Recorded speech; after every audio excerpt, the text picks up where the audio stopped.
ಸ್ವಚ್ಛತೆ ಕುರಿತು ಅರಿವು. ಅಲ್ಲಿ ಇಲ್ಲಿ ಕಸ ಎಸೆಯಬೇಡಿ. ಆ ಕಸ ಜೀವಿಗಳ ಆರೋಗ್ಯ ಕೆಡಿಸುತ್ತದೆ. ಈ ಇರುವ ಕಸವನ್ನು ಬೇರ್ಪಡಿಸಿ ಕಸದ ವಾಹನಕ್ಕೆ ಕೊಡಿ. ಈ ರೀತಿ ಕಸ ವಿಲೇವಾರಿಯಲ್ಲಿ ಸಹಕರಿಸಿ.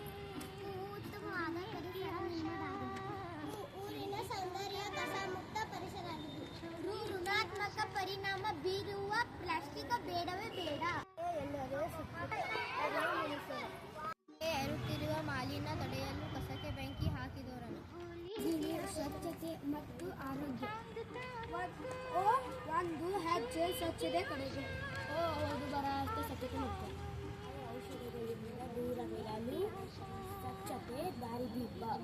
ನಮ್ಮ ಅಂಗಡಿಗಳಲ್ಲೂ ಪ್ಲಾಸ್ಟಿಕ್ಗಳನ್ನು ಮಾರಬೇಕಿಲ್ಲ. ಸ್ವಚ್ಛತಾ ಸುಂದರ ಪರಿಸರ ನಿರ್ಮಾಣ